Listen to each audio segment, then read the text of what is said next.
Everybody, welcome to the Jim Masters Show. Boy, do we have a very, very special guest and a very special episode where we're going to be celebrating one of the classic characters from the Our Gang and Little Rascals series. How could you not recognize that face? That is Alfalfa. That's right. And we're going to be talking about Alfalfa, who actually was Carl Dean Switzer. And we lost him back in 1959. He was an American child actor, comic, singer, dog breeder, and guide, best known for his role as Alfalfa in the Our Gang series of short subject comedies. And we're going to be celebrating that. He was born in Illinois, passed in Los Angeles at the age of only 31. And I remember people, still they talk about it and they wonder about it and, what happened. And he was missed. And of course, there he was, Spanky and Buckwheat.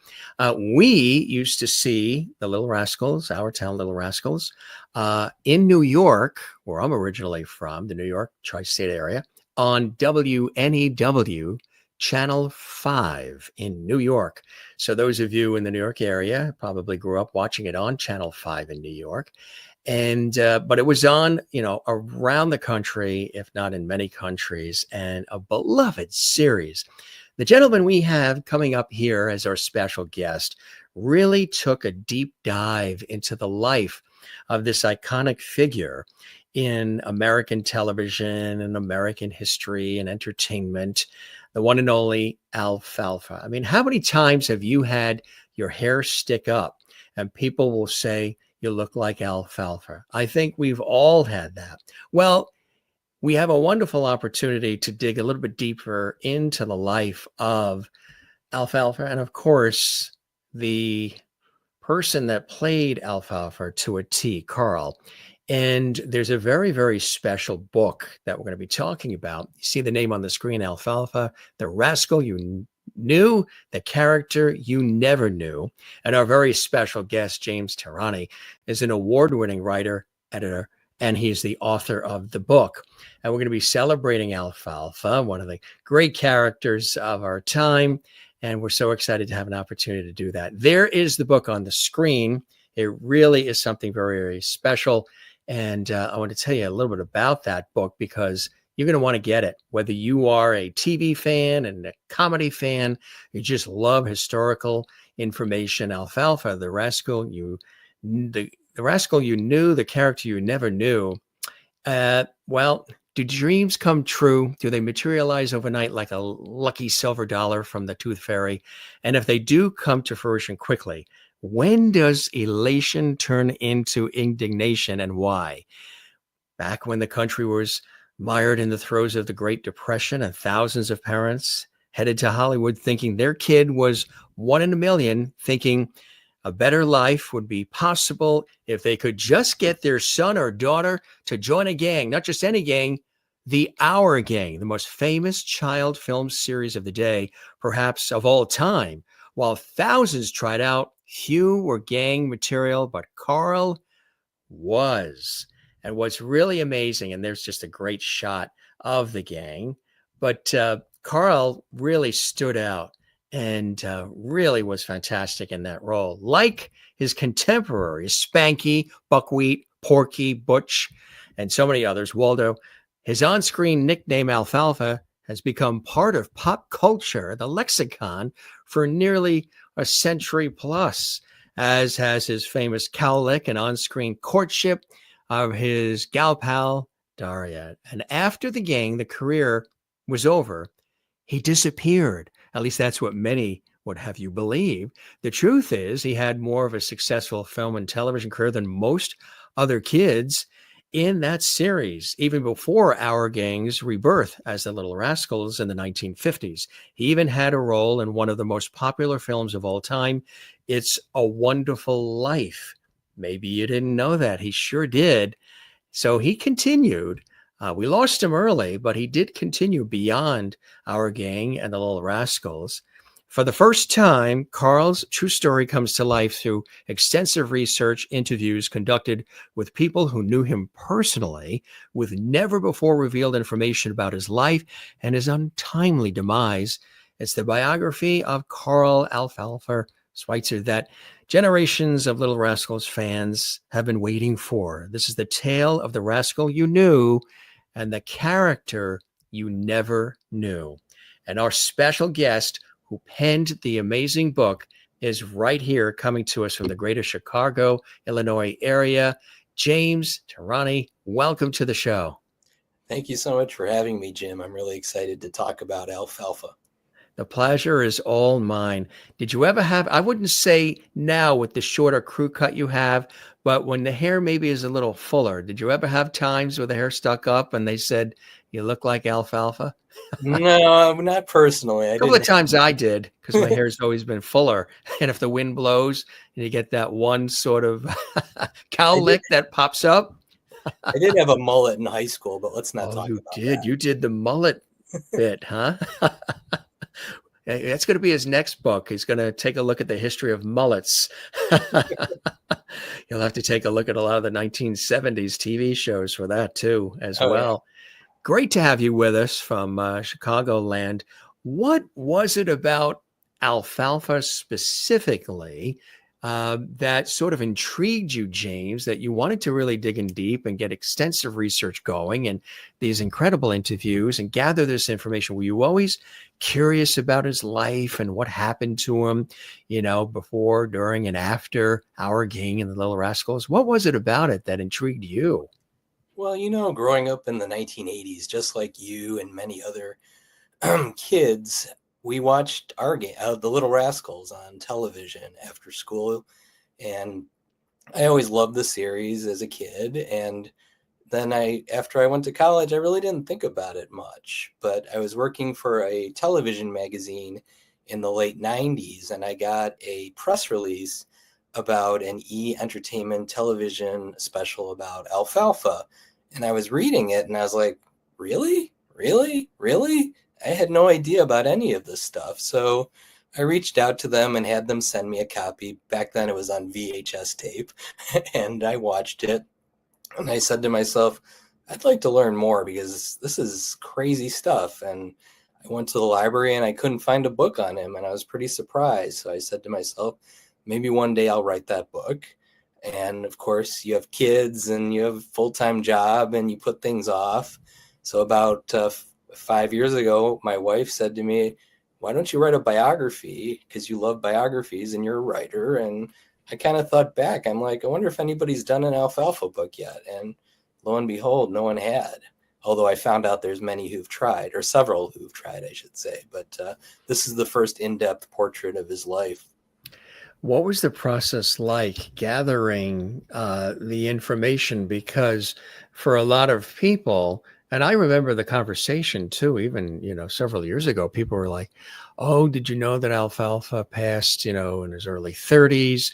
Whatever happened to him? Was he just on Our Gang and the Little Rascals? A lot of people thought that's what he did, and then he went into obscurity. But like I was saying earlier, he did a lot more beyond that, which was amazing.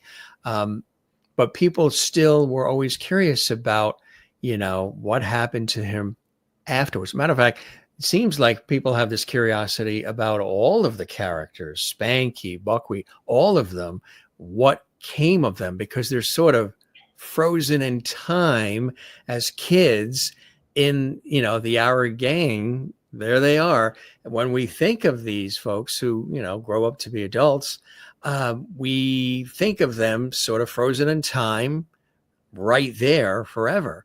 But of course, that isn't always the case. So for you, it really was something about Alfalfa that intrigued you, huh? And the whole series, like you said, you grew up watching Our Gang and the Little Rascals. Oh, sure. And, you know, just like several other people who've tried or started writing books about Alfalfa, you wanted to focus on the end of it. How did that all happen? And I'm not gonna lie, that's how I started the process too, thinking about that. But what I learned along the way, and I really want to make this point, is how he lived his life and the success he had at such an early age is way more important than his early demise. He was an incredible kid with incredible talent. He was a wonderful singer. He and his brother Harold played instruments very well. But the series was all about making him into kind of like this character. So they taught him how to sing badly. His mom said one day he was on the studio and his hair blew up, and they're like, that's great, let's do that. So they had to figure out how to keep his hair up. They tried Vaseline, which does not work on those hot studio lights. So they had to move to mustache wax. But everybody at the Hal Roach Studios was on cowlick duty. If his hair was going down, they had to put it back up. Yeah. which yeah which is amazing that he had to go through that. Was there any thought to whether or not he, some people, when they are a child actor and they are associated with a particular show, a series, typecasting happens, things of that nature. Some people want nothing to do with the series, don't want to have anybody bring it up, don't want to talk about it, and they move on. I'm now an adult, I'm no longer the child.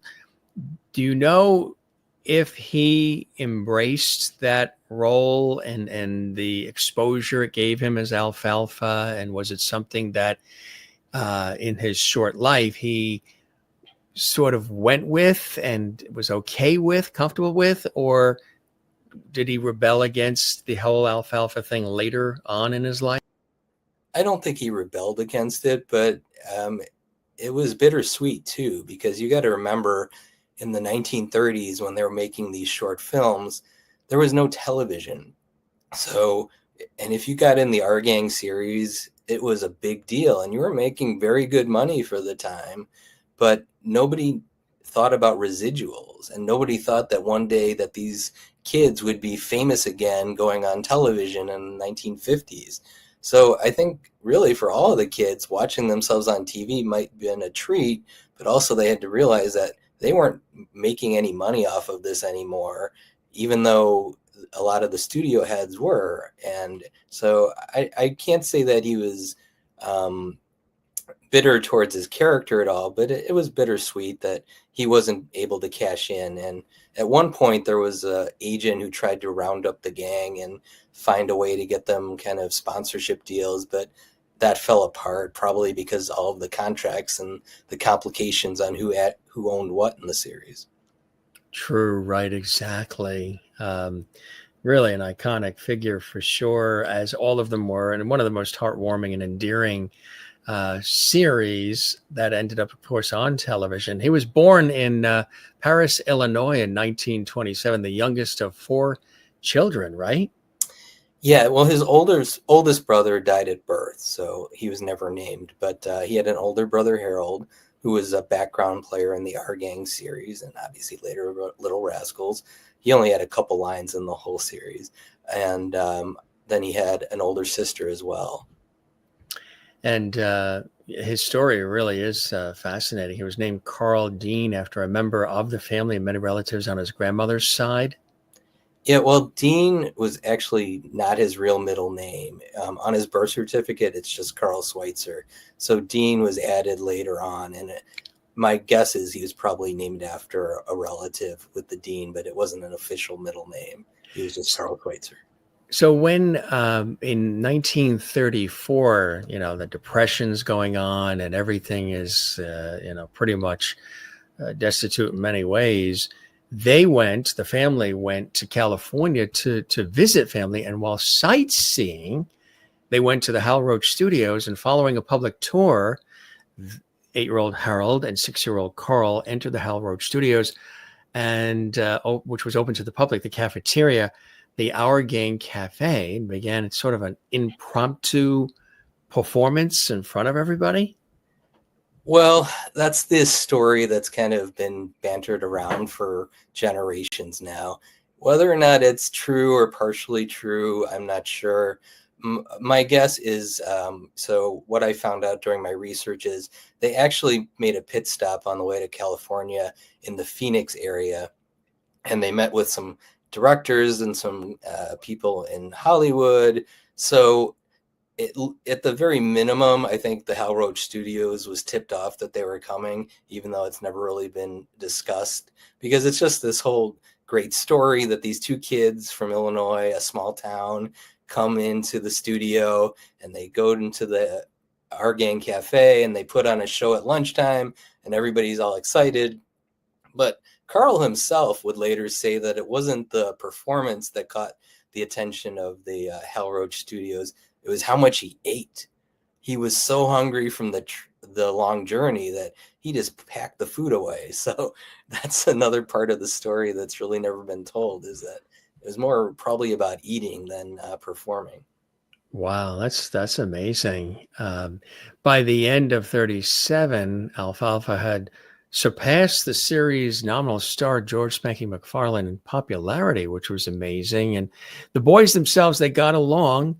But was there something about the dads sort of going back and forth about who gets the screen time and salaries, things of that nature as well? It depends who you ask. You get different stories. Some people say that they were always campaigning for their sons to get more screen time.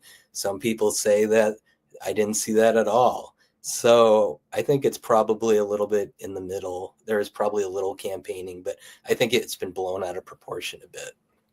There's always, yeah, you get people that will exaggerate it and turn it into a whole other. And as stories are told, they change and there's embellishment. And all of a sudden, the original story or thought isn't anything near what really happened. And that happens all the time in so many cases like this, which I think is why it's so great that you dug deep. What are some things along the way that you discovered? You knew him from Our Gang, the Little Rascals, and admired him from that series. But what are some things along the way that you discovered that were little nuggets and gems about Carl, about Alfalfa, that maybe would be surprising to people as well? Well, you know, Alfalfa Carl was a very polarizing person. Some people I talked to absolutely adored him. Some people I talked to abhorred him. He was very polarizing. He could play pranks on the set. I talked to the person who played the Woim character, one of the bullies on the series, and he told me that Carl was very mean towards some of the background players, and he wasn't a very popular person on the set. So it's kind of the opposite of his on-screen, everybody loves him. But there were a lot of things about him that were great too. Like there's a great story. It was probably the first Christmas that he was in the Our Gang series, and he found out that there's a lot of kids who didn't have families, who were orphans. So he wanted to raise goats so that the goats would produce milk so that these orphans would have food to eat. And Christmas was really special for Carl throughout his whole life. As an adult, he'd give gifts to people around the around the holidays. There was one time that he gave a friend of his son, a drum set for the holidays, just because he knew it would tick the guy off that the kid would be playing the drums all the time. But he also gave him a branch with a bullet on it. And the guy's like, "What is this?" And he goes, "Don't you know it's a cartridge in a bare tree?" There's so much about his life that's just been misconstrued over the years.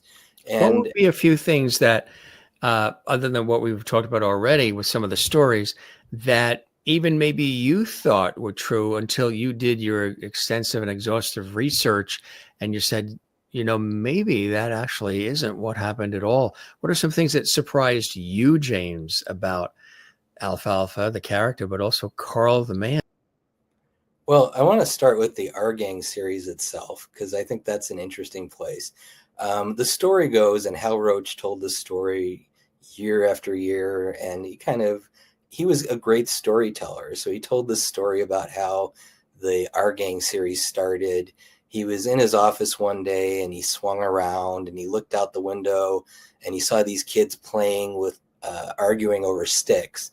And he was so captivated by the whole thing that he decided, why don't we make a series with children in it and just put them on and let them clean up their faces and just let them be themselves.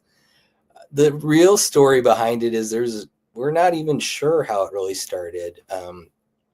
He did talk about starting a series all the way back in the 19 teens. And of course, the series started in the early 1920s in the silent era. So, but there's been this mystique about this stick story for years, but the chances are that that wasn't real. And then in terms of Alfalfa, obviously he was known as a tough person to work with. But then you look at all the people he worked with over the years, uh, famous celebrities. He was in so many movies that won Academy Awards, and he didn't always have the biggest parts. But people tend to say that after Our Gang he kind of disappeared, and that's not really true, because from 1935 until right before he died, he was either in a TV show or a movie every single year. He didn't always have the biggest parts, but he certainly wasn't just a bear hunter and dog trainer.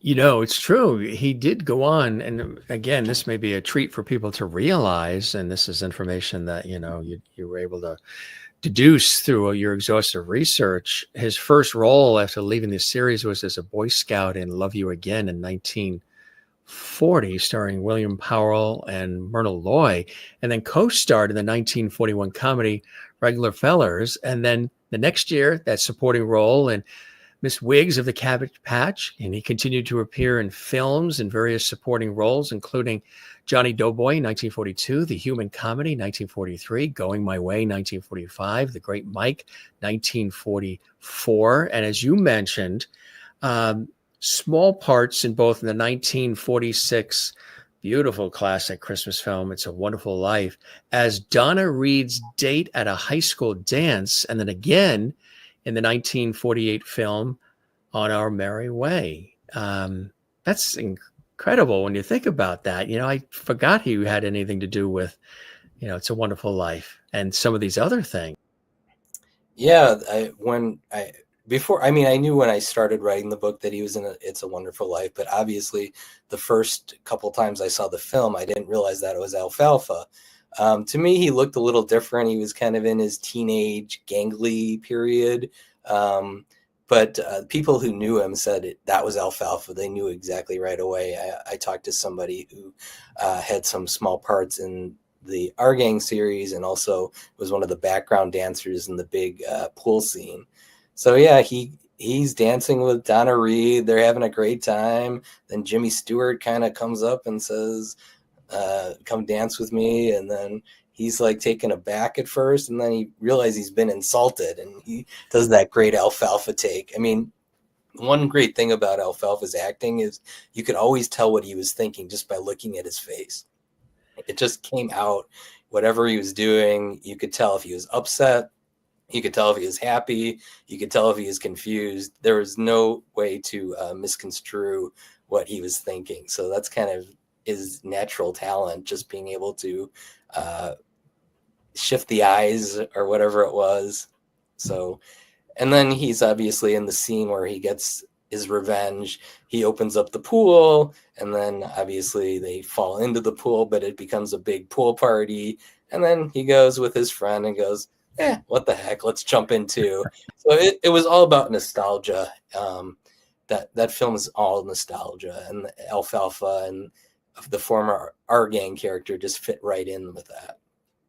As you were doing the research about Alfalfa and Carl's life in general, were there things that you also learned about the rest of the characters, the rest of the young performers in Our Gang and Little Rascals along the way? Sure. I mean, I guess it shouldn't be surprising, but it did surprise me a little that these kids did not hang out after they were done in the studio. And the reason for that is pretty simple. In Hollywood in those days, you had to spend 3 hours at school. You had to have like an hour for playtime, and then you were working. And these kids were pretty young. Some of them were 2, 3, 4, 5 years old, working full days. So by the time the day was over, you really didn't want to hang out with these kids. You just wanted to get away and get home and just relax, because they were in-demand people. In 1936, they did a big tour. They took a train. They went to Chicago and Detroit. Unfortunately, in Detroit, several of the kids got measles, and the tour got canceled early. But it's like I talked to Darla's daughter, and she told me some of the happiest times of her life were in high school because you got to think that she was really the only main girl for a long time. So she didn't have a lot of girlfriends. She was hanging around with a lot of boys, and she got to experience that in high school and just kind of being a kid. It's important to have that kind of normalcy, you know. Um, but she grew up to be a great singer. She had a fantastic voice. She did commercials. She did some television. She did some singing, and I asked her daughter, like, what is your favorite memory of your mom? And one of them was just her lying on her lap and just her playing with her hair and talking to her. Those are just great memories. She's just a great mom and a great person. And Spanky was kind of just a no nonsense guy, almost kind of like his character in the series. Um, had many jobs, often a salesman, and he never led with "I'm Spanky." He always led with "I'm George McFarlane," because he didn't want to talk about nostalgia. He wanted to sell whatever it is. He had a family to provide for, and I think a lot of these kids.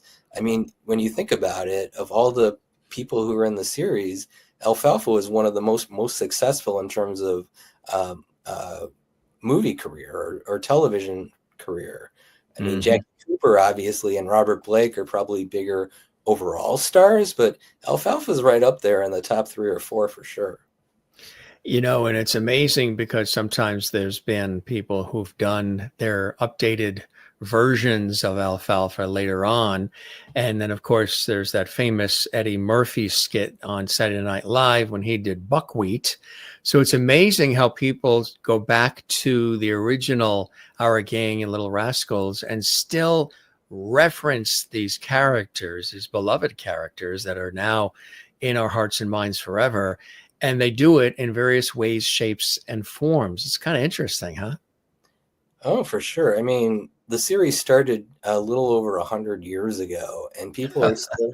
I mean, not everybody realizes that there were silent films, and Right. those you can find online, and they're interesting to watch.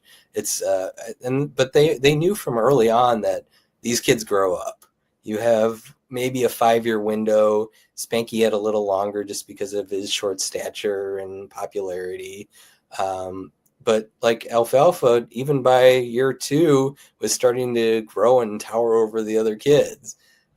So by the time he was done in 1940, he was a head taller than most of them. So they grew up really fast. But you look at the series, and it's really nostalgia, and it's really something that spoke to a lot of people. I mean, you think about 1930s, and you have interracial kids playing and having fun together and going on adventures and things like that. I can't really name anything else from that era that compares to that.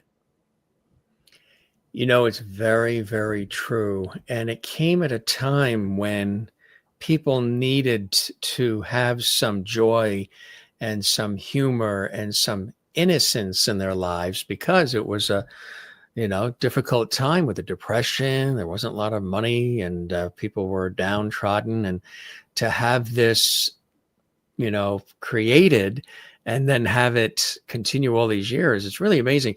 Do you think were you also able to dig into along the way Hal Roach and the man, and were there things you learned about Hal Roach and what his dream was for this and his, I would imagine he would be bowled over if he was still with us to know that all these years later, people are still talking about it. We've had many guests come through here on the Jim Master Show recently where some of these iconic series are celebrating, many decades, like the Waltons, Little House on the Prairie, 50 years, Gilligan's Island, 60 years.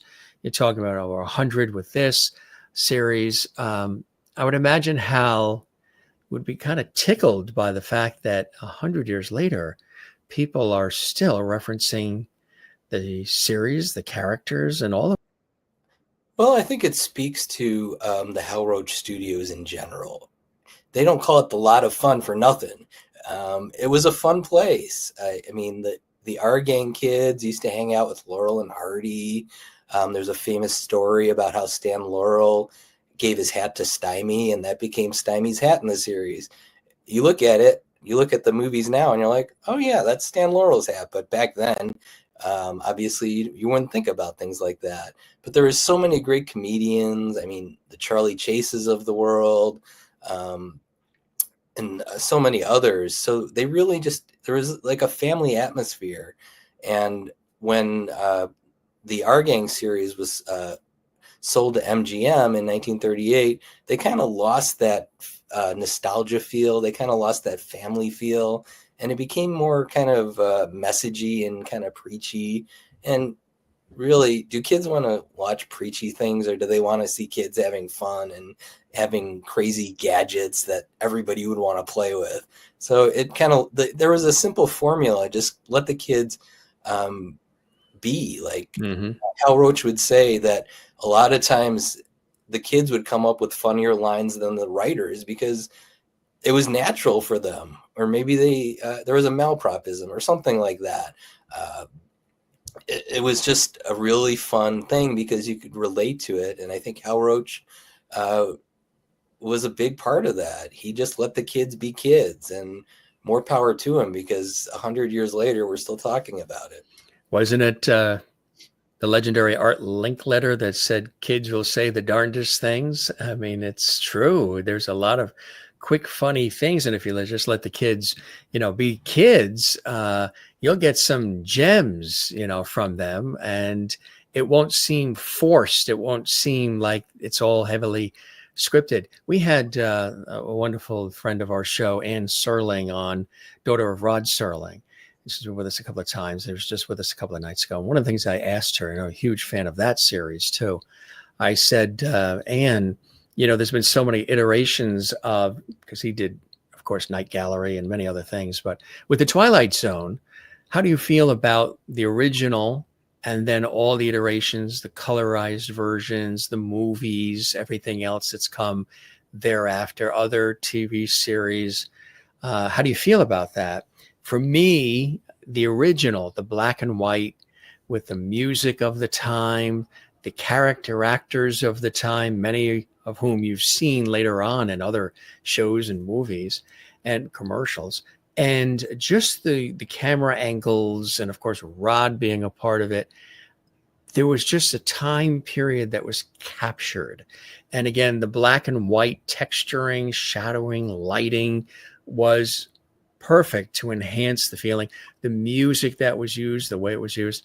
And one thing that she said, of course, leaning towards the original black and white, sometimes it is tough to take the original, like you're saying, and redo it or upgrade it. She said the one thing that was missing, among other things, from all the other iterations of the Twilight Zone was her father, Rod Serling. So it's kind of, similar, right? A little bit with the iterations of everything Rascals later on. Well, I think it's like anything. When you grow up with something and then you look at it 20 years later and somebody's come up with an idea to improve it or change it somehow, it doesn't really have the same feel. I mean, you just don't have the connection like you did when you were 6, 7, 8 years old and you're watching these. And the great thing about the Our Gang series was it wasn't just for kids. There's a lot of stuff for adults in it. I mean, there wasn't adult humor, of course, but as an adult, you can appreciate it. And that's what I learned. Like when I started watching all of these movies again for this book, is you really appreciate those good old days. You connect with it. And one thing I will say is I was really against colorization in movies, but it's kind of grown on me a little bit.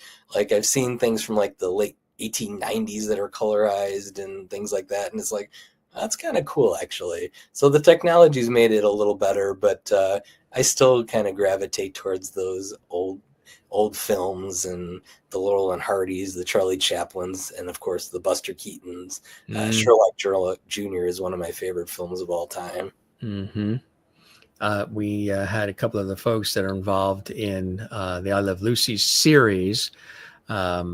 We had Greg Oppenheimer, whose father, Jess Oppenheimer, worked on the creation of I Love Lucy with Lucille Ball and Desi Arnaz. And then we had some folks who are involved in the colorizing and the Blu-ray, DVD, and then Blu-ray release of the I Love Lucy series. And there's been a couple of times where on CBS you've seen I Love Lucy where it's colorized, but it does look good because they've painstakingly, have just made it so good that it looks as if it was done that way. Of course, there is the original black and white, which everybody loves, but they did such a fantastic, painstaking job with it that it doesn't look like the original sort of colorized stuff. I remember it was a big thing when they were airing It's a Wonderful Life colorized. I remember, and The Miracle on 34th Street colorized, and how it was the infancy of that colorization technique, and things just didn't everything looked sort of yellow and pale and too red, and the colors weren't really exact. We almost preferred the black and white version, but they have really come a long way with the process. Oh, for sure. And actually, Alfalfa was in a movie with Natalie Wood. You mentioned Miracle on 34th Street. They were in a movie together called Driftwood. Yeah, the colorization, it's gotten a lot better. And you mentioned the I Love Lucy show, and I think of that sketch with Harpo where they do the Groucho Harpo thing. When they're in Hollywood and they're in the hotel. Yeah. And like the first time I saw Harpo in color, I'm like, that's really the color of his hair. I always thought it was like a blonde, and it's more like a reddish thing. So you kind of learn things too, like that you didn't know, seeing things in color that, and I just don't know how long and how hard it is to do that accurately, but oh yeah, it's got to be quite a process, and more power to those people. And more power to the people. Like there's more access, I want to say this, to research now than there ever has been. Did that help you? I would not have been able to get as much research as I did even 10 years ago. All the people out there who spend their time scanning in magazines, scanning in newspapers and other publications, I give them a round of applause because they made my life so much easier, where I didn't have to go out and find microfiche on everything. Remember that back in college when we would do reports, microfilm, microfiche, hours looking at that for newspaper articles of the past. And yeah, the hours and hours, and your eyes would be crossed by the time you were ready to go back to your dorm room or whatever. You'd kind of look like this. After the hours of microfilm or microfiche on the big machines, just scrolling through it all, and then the old index cards. What was the process like for you? Okay, you had the idea. Your wife gives you that little nudge and says, "Why don't you, write a book?" How did you take that and turn it into the masterpiece that it is? What was that process like? What was the beginning like? And how were you able to access the people who were able to give you the factual information and be willing to share it with you for the book as well? Well, there was a lot to it. Obviously, I spent a lot of time looking at old newspaper articles, old magazine articles. I mean, I did everything I could. Like, if I was in a hurry at a library, I would take pictures of articles if I didn't have time to download it, or I was at a library where I didn't have a library card or something like that. So I spent hours and hours doing that first.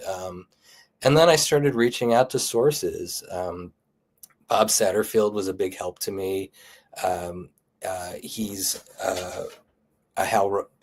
he used to know Hal Roach, and he really connected me with some people. So I give thanks for that. And then I reached out to other sources, and then just even the movies, like, people don't realize that Alfalfa was in like over 120 movies and TV shows.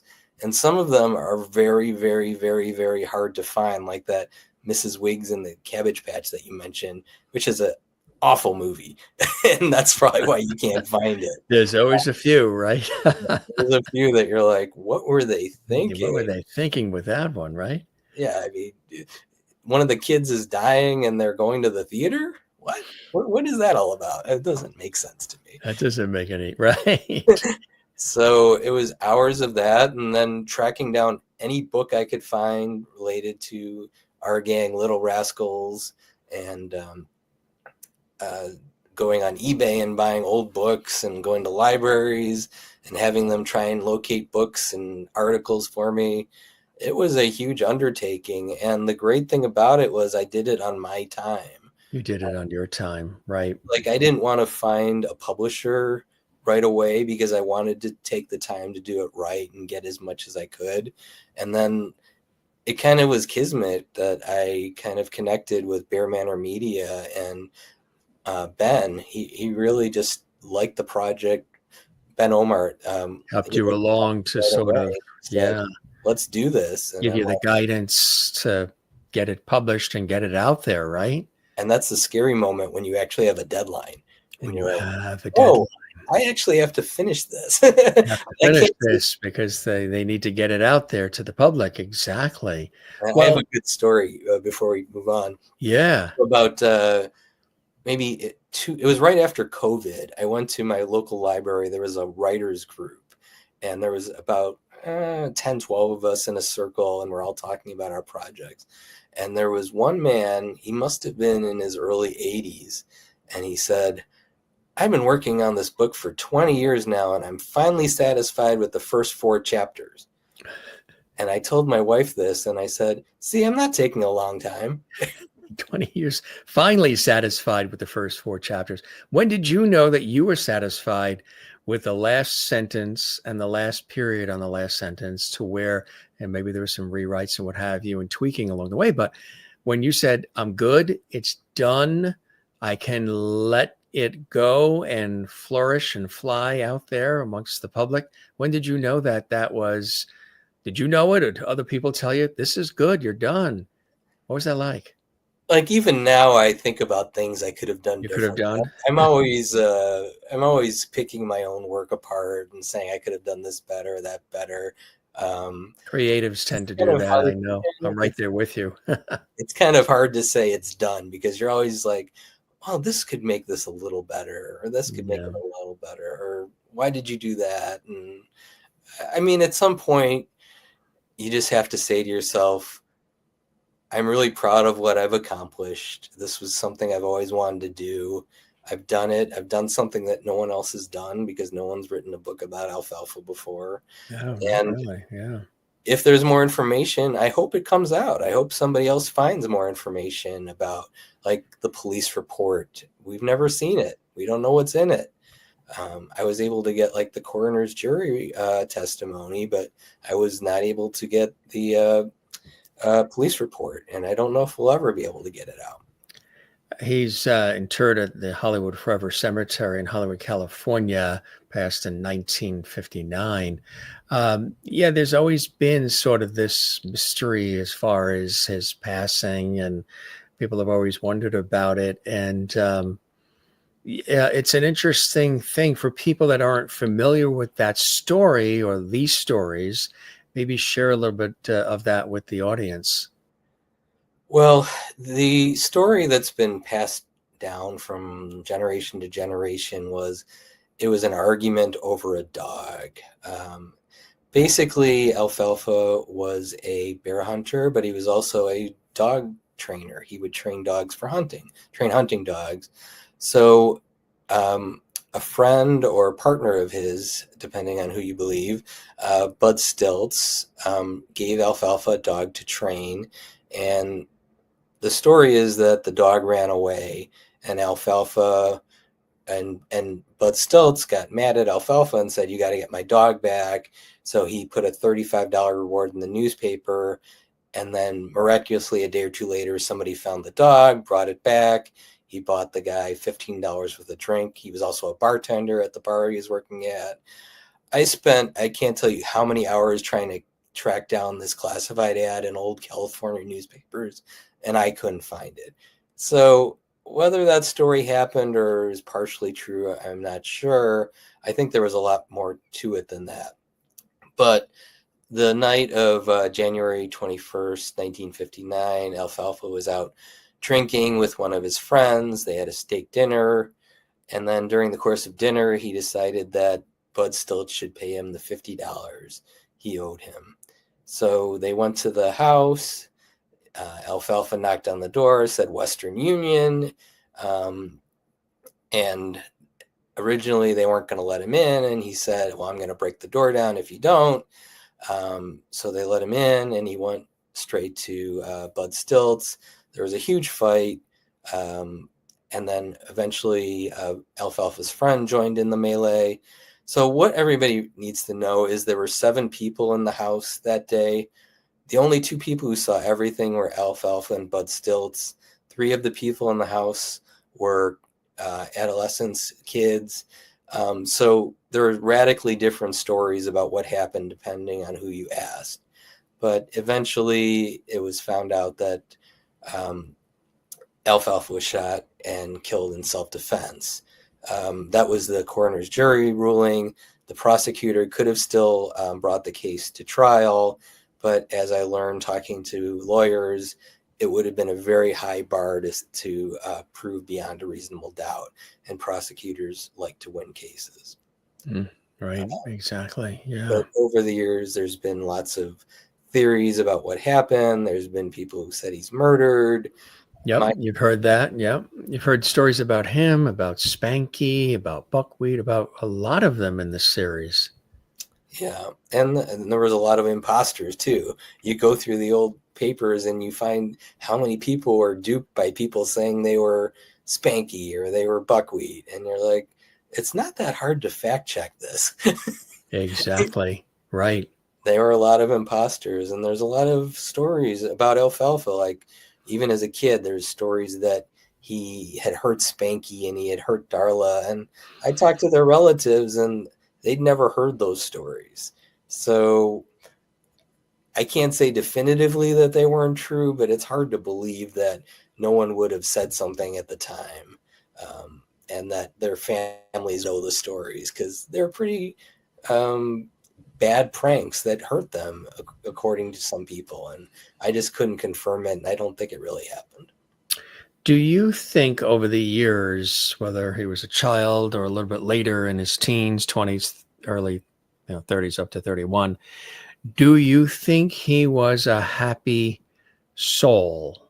Do you think he was happy? Do you think he was, or maybe you've learned it all, was he troubled? Was he not happy, not satisfied, even though he's had these wonderful opportunities and things came his way?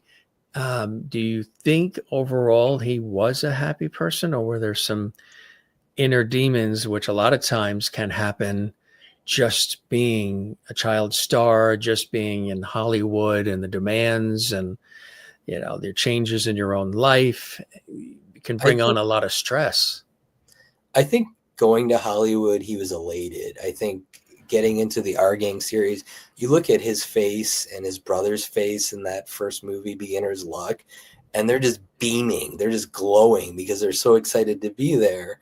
And I think over the years, something happened that kind of tainted his views. I mean, you look at Our Gang Follies of 1938, which actually came out in 1937, and it's one of his most famous parts where he's singing The Barber of Seville. And as a kid, you love it. You're like, that's so cool. He's getting pelted and he's singing The Barber of Seville. And then you learn the backstory that he's really getting nailed in the face and the eyes and the neck. And he's just getting madder and madder. And you look at his face differently. You're like, he is really PO'd at what's going on here. And you think, he's a child. I mean, he shouldn't have been subjected to that. Some people said it was payback for the jokes he played, but that shouldn't happen to a kid. And as soon as he was done singing the song, he did it in one take. Without stopping, he told his brother Harold, let's go kick their ass. And then his dad came and said, what do you want to do? And they said, we want to go back to Paris, Illinois. We want to go back home. We want to get away from this. But chances are they couldn't. He signed a 5-year contract when he first joined, or shortly after he joined our gang. So he was kind of stuck. He was in Hollywood, and there were a lot of things that happened in his life. When he turned 21, I talked to Roy Rogers' daughter. He went to their house and he was forlorn because he learned that all the money he had made, or most of the money he made in the Our Gang series, was gone.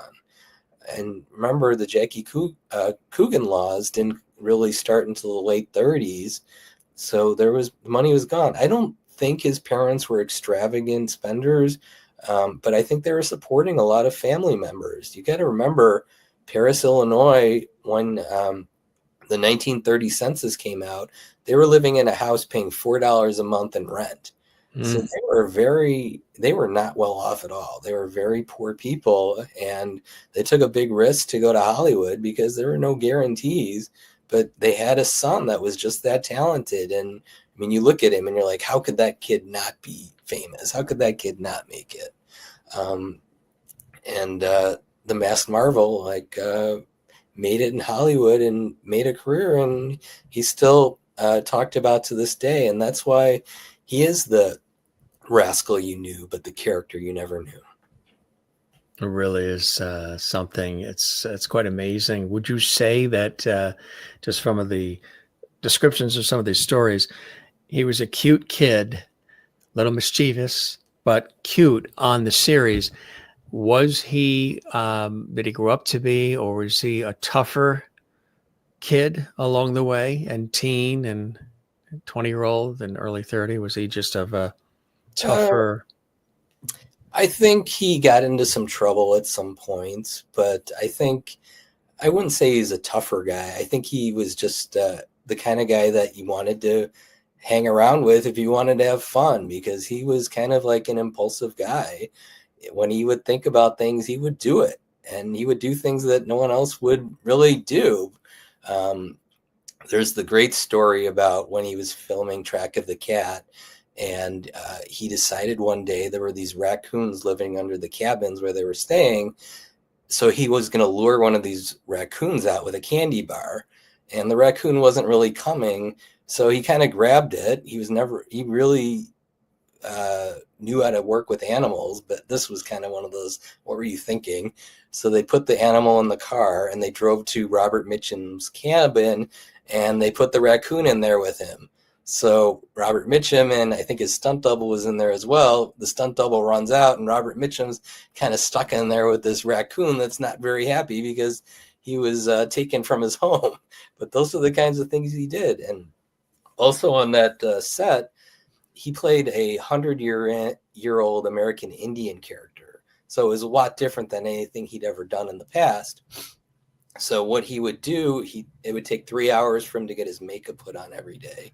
So he would go in this casket and pretend like he was a prop, and people would walk up to the set and walk around, and he'd scare the crap out of them because this prop comes to life as this 100-year-old American Indian.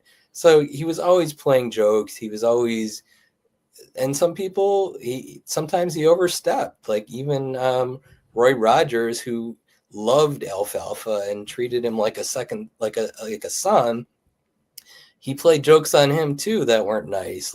And one time he bought a new car, and Alfalfa put the smoke bomb in it. So Roy Rogers thought that the car was going to explode. So he's like, "Doc, let's run and get cover." And Alfalfa's just laughing, and Roy was like annoyed that he put a smoke bomb in his new car, and he thought it was going to explode. So he went too far. Lived up to that description.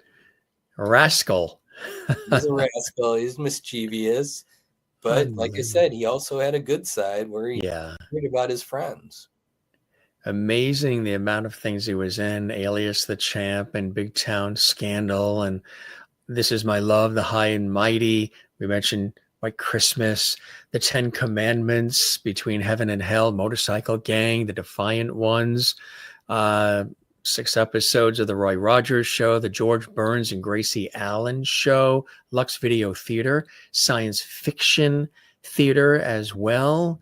Dig That Uranium, Francis in the Navy, Not As a Stranger, Track of the Cat, on and on and on. If you just go back and you look and just Google his name in the background, Google, Carl, you'll see all of these things that will blow you away. You like, I didn't realize he was in that, and he was a part of that. Television, film, so many things, right? He even made Navy training films, which are really funny. I was able to locate about, I think it was 5 of them. There might be more out there, but I could only find 5. But he had this kind of goofy character. So he was kind of the screw up, this is what you're not supposed to do. And he like he would be in the air and he'd be flying badly, or he wouldn't fold his parachute the correct way, and it would get caught on an airplane and he'd be dragged down the runway. So he was kind of the screw up, but that's what he was doing in World War II, is making these Navy training films. So those were really interesting to watch. And you mentioned the 10 Commandments, which he only has a very small part in, but there has been a myth out there. So Cecil B. DeMille, who directed the film, he died the same day Alfalfa did. And there's been this kind of myth that Cecil B. DeMille's death was front page news and Alfalfa's death was kind of an afterthought. But when you think about it, Cecil B. DeMille was very sick at that point, and newspaper writers for generations have been writing obituaries about famous people before they die so that it's ready in time when the time happens. But nobody was expecting Alfalfa to die. And really, when all of this was starting, about 7 o'clock that night on January 21st, a lot of kids were at home watching the Little Rascals on television. It was on TV in California, and they were laughing with the gang when all this crazy stuff was happening in this house. But there's this myth that Alfalfa's death was an afterthought, and that's really not true. It's just the news broke late. They weren't ready for it. Nobody knew what happened. And it was kind of a really important story that lasted for quite a while after the incident.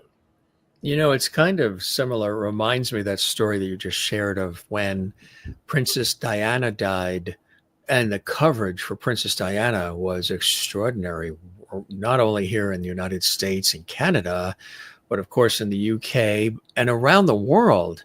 And the coverage, the outpouring of grief and loss and just remembrance was extraordinary. And yet at the same time, within a matter of days, Mother Teresa had also died. But the coverage for Princess Diana's, because she was younger and just the whole thing, was far greater than the passing of Mother Teresa. It was almost as if I remember people saying, Mother Teresa died? I didn't hear that. That's kind of like an interesting way that it happened.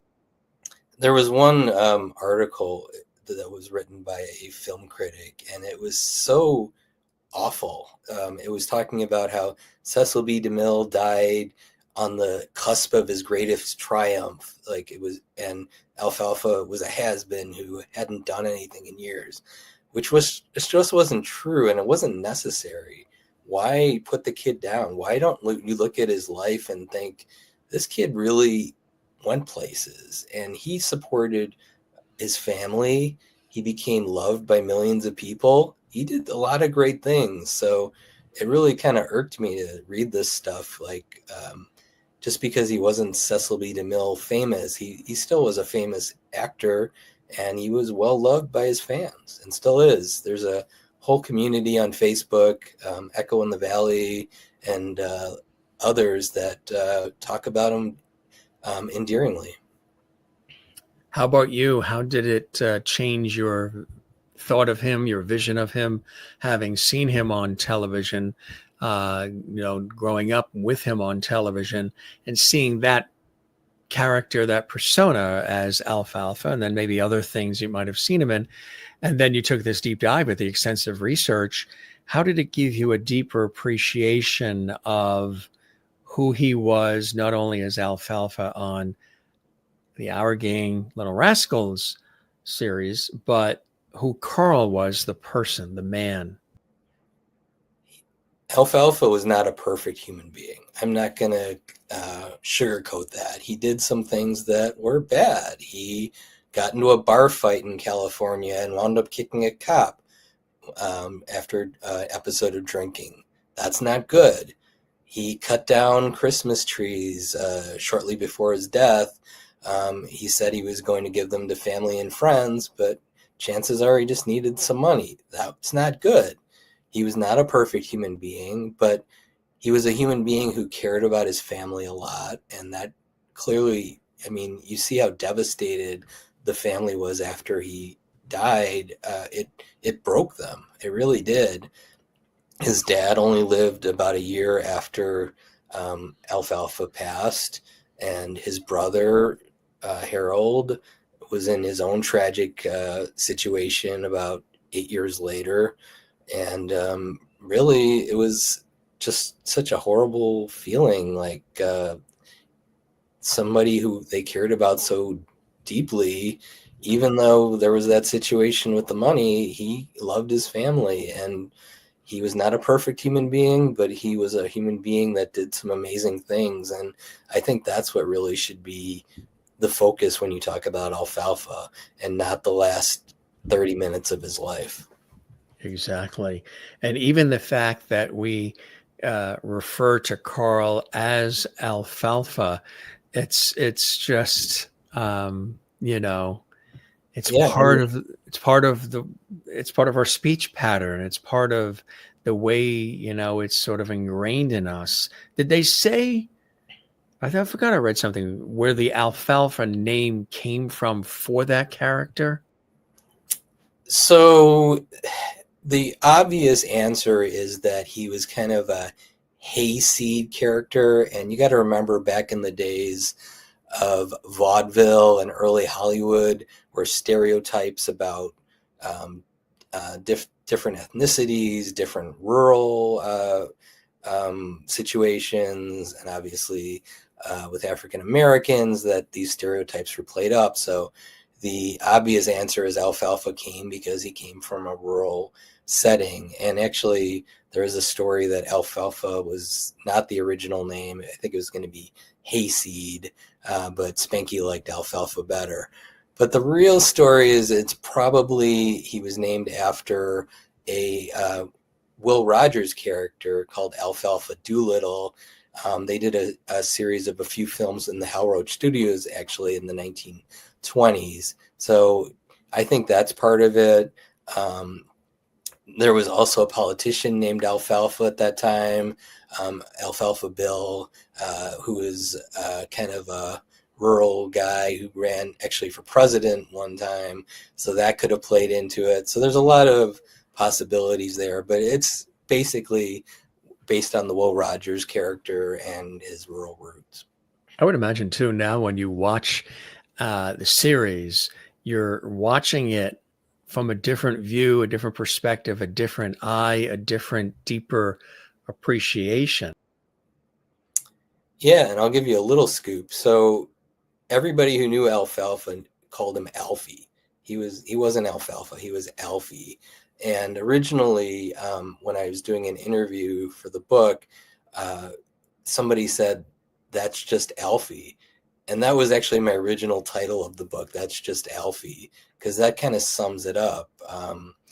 His character, he was just that kind of guy. You can't really describe why or understand why he did some of the things he did, but that's just Alfie. That's the way he rolled. That's the way he became famous, is because he was being himself. And he wasn't like overacting most of the time, because that was just him. It was just him. I want to let the audience know too that this is your first book. However, you are an award-winning writer and editor in Chicago, and you've received more than a dozen awards for your work, which is incredible. Several headline Writer of the Year awards as well. Congratulations! And how does it feel to have that first book out there? And is there more in the offing?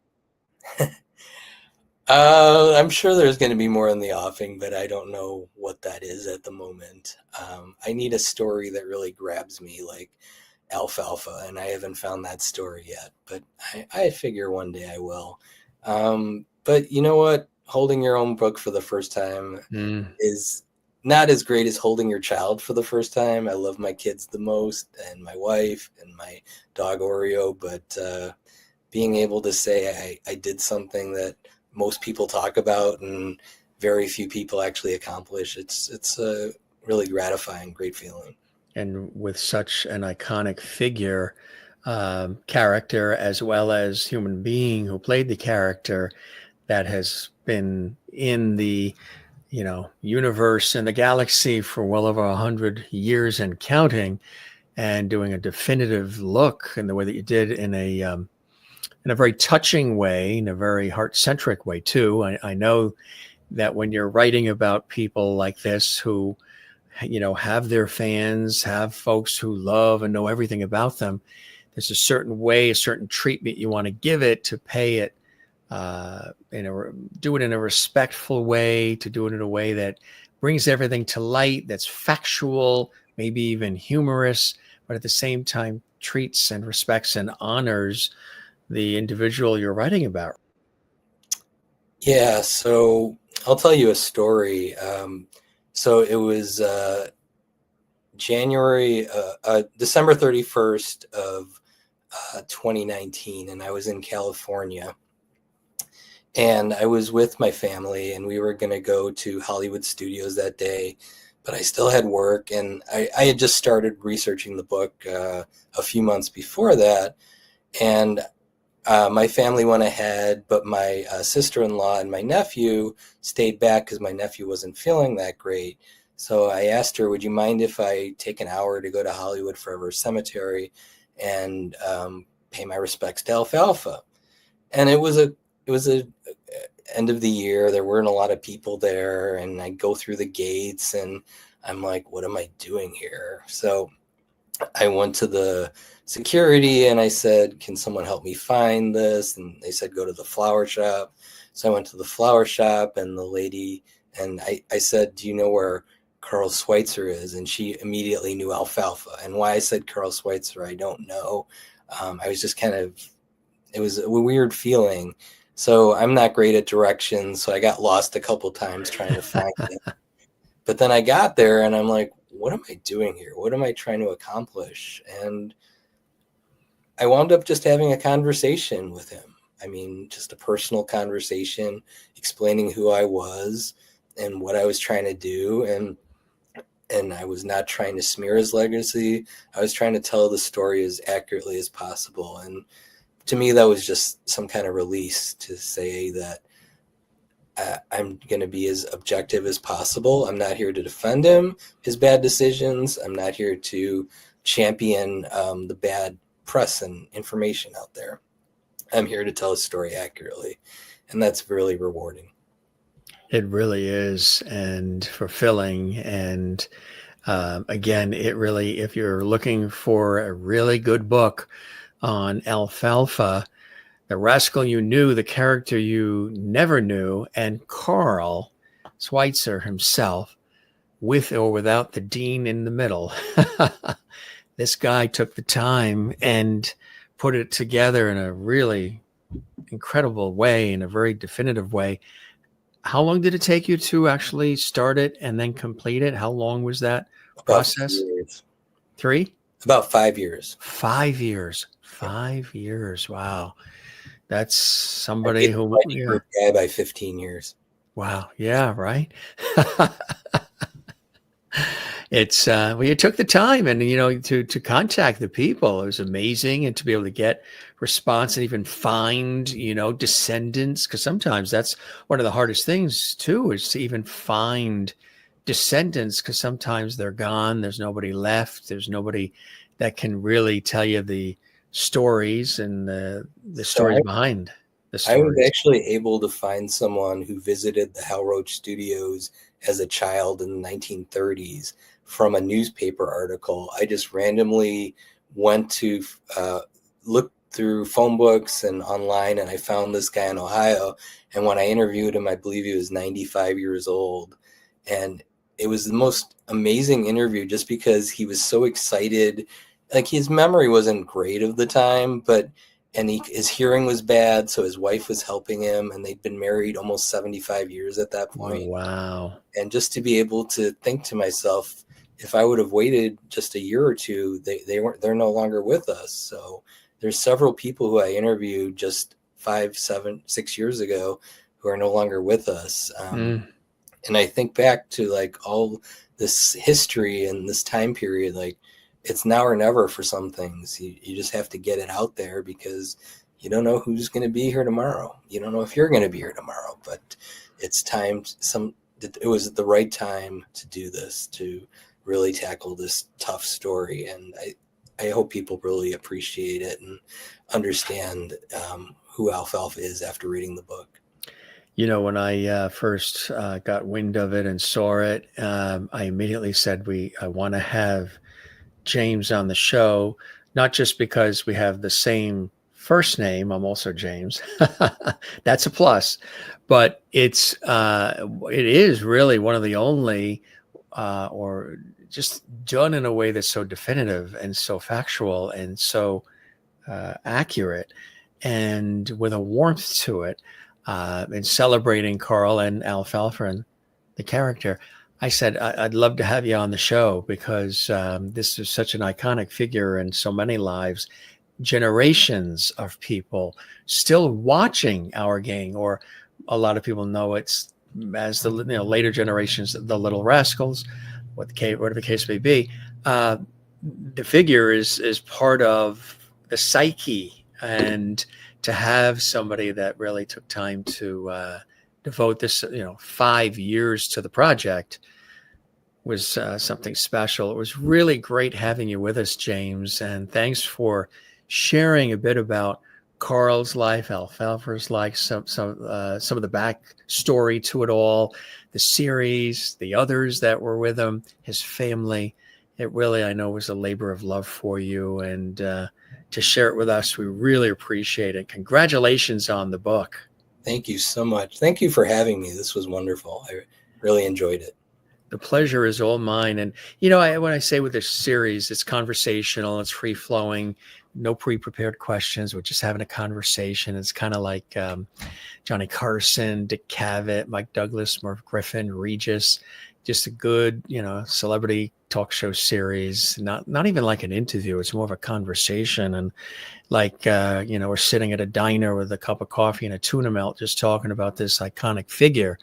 And I appreciate your stopping by, and I really hope you enjoyed the time with me as much as I have with you. I did, and I love a good tuna melt. Oh, yeah, they're good, right?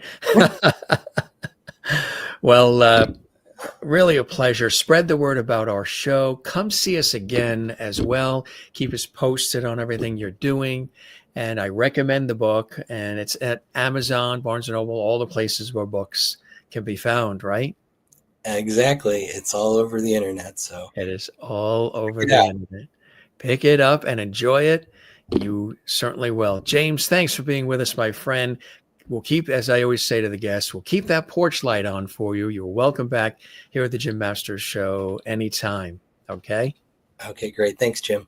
All right. Thank you. You be well. Take care. Bye.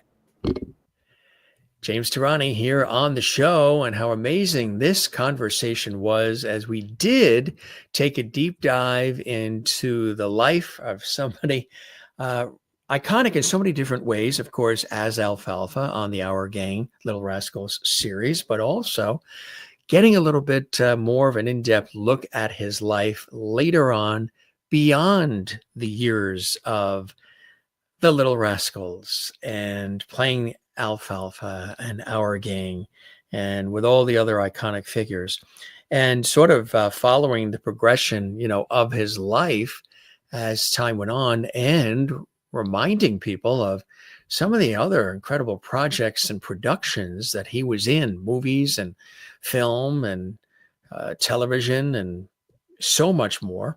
And, his life as time went on and the experiences that he had, and just really amazing. And we really appreciate James coming by to share it all with us. And of course, Carl did pass in 1959, and the series itself still on television, still in its ways, shapes, and forms. You can catch it, like I said, in New York, where we grew up. We saw it on the weekends on WNEW Channel 5, which is now WNYW. And it was a weekend. This was sort of destination television. You had at that time, they would always say the Little Rascals. You had the Little Rascals. You had Abbott and Costello. I don't know if you ever saw the episode where Chris Costello, Abbott's daughter, Bud Abbott's daughter, was a guest on our show. We talk about everything Abbott Costello. Check that episode out. It's in the archives on the Jim Masters show. But it was Abbott and Costello on WPIX Channel 11 in New York. It was Our Gang, Little Rascals on Channel 5 in New York. And of course, then you had Laurel and Hardy, and you had the Three Stooges, and just all the classics. And then there was Godzilla and Mighty Joe Young and all the others. We'll have to do an episode on Godzilla. I have to find somebody who's written about Godzilla. Remember Godzilla? How interesting that was to see the production value of Godzilla. There was Davy and Goliath too, this claymation stop action, Art Clokey and his incredible work. So many fabulous shows and people. But on this one, we remembered Carl Switzer. And there is the book there, Alfalfa, The Rascal You Knew, The Character You Never Knew. James Tehrani is the author, joining us here from the Chicago area, the Windy City, here on the Jim Masters Show. We thank him for joining us. Really a fantastic conversation. He's really good at what he does. And again, he's a professional writer and editor. So this is, this is his game, writing, and his first book, and one of many I know that will be coming to pass as we remember Alfalfa and Carl on the Jim Masters Show series. Come see us again, everybody. We always encourage you to give this episode a like. This is archived on our YouTube channel, Jim Masters TV. So you can see it again. You can share it on your social media. Give the episode a thumbs up like, and also leave a comment right below. Leave a comment for us in the comment section. And subscribe to the YouTube channel. The YouTube channel, Jim Masters TV, has hundreds and hundreds of episodes, celebrity friends, special guests stopping by to remember, to enjoy, and have a good time with us. So like, comment, subscribe, share. That really helps us continue to grow here at the Jim Masters Show. And we thank you for spending time with us as well. Thanks for all your comments, your enthusiasm throughout the show. And then don't forget to boost that a little bit and drop a comment right below there in the comment section. We would love that. Did you grow up watching the Little Rascals? Did you remember the Alfalfa story, the Carl story? What are some of your favorite episodes or anything else? He was in White Christmas. I mean, really an incredible, iconic career. Lost too early at the age of 31. But what a breadth of discussion and content he left for all of us. Cool stuff. We thank James, and we thank you for stopping by Loverty Hall and the Jim Masters Show. Come see us again. We'll keep the porch light on for you as well. It's always a pleasure to have you here. We always say, don't forget to love one another, take care of one another. Don't forget to do the very same for yourself. It's important to do that. We'll keep the porch light on for you right here at Loverty Hall. I'm Jim Masters. Be well, everybody. See you on the next episode, and cheers.